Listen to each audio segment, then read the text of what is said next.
கடன்பட்டார் நெஞ்சம் போல கலங்கினான் இலங்கை வேந்தன் அப்படின்னு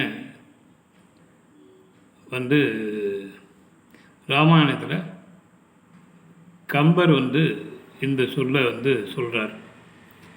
என்னுடைய பொருள் என்னென்னா, கடன்பட்டார் நெஞ்சம் போல கலங்கினான் இலங்கை வேந்தன்னா, சிதையை கடத்தி கொண்டு வச்சுட்டு எல்லாம் முடிஞ்சு போர் தொடுத்து தோந்து போய் கடைசியில் கையில் எந்த ஆயுதமும் இல்லாமல் இன்று போய் நாளை வான ராமன் சொன்ன பிறகு அவன் போய் அப்படி யோசிக்கிறான்.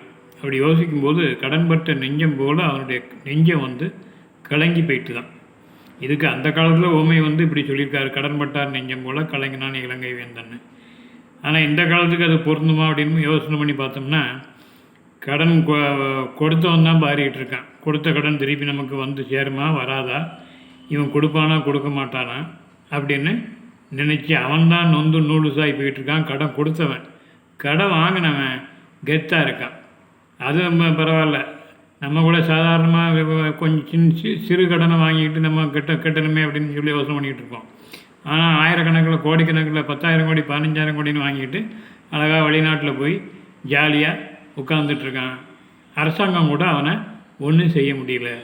ஸோ இது அந்த காலத்துக்கு கம்பர் காலத்துக்கு இந்த சொல் பொருந்துமே ஒழிய இப்போ உள்ள காலத்துக்கு பொருந்தாது.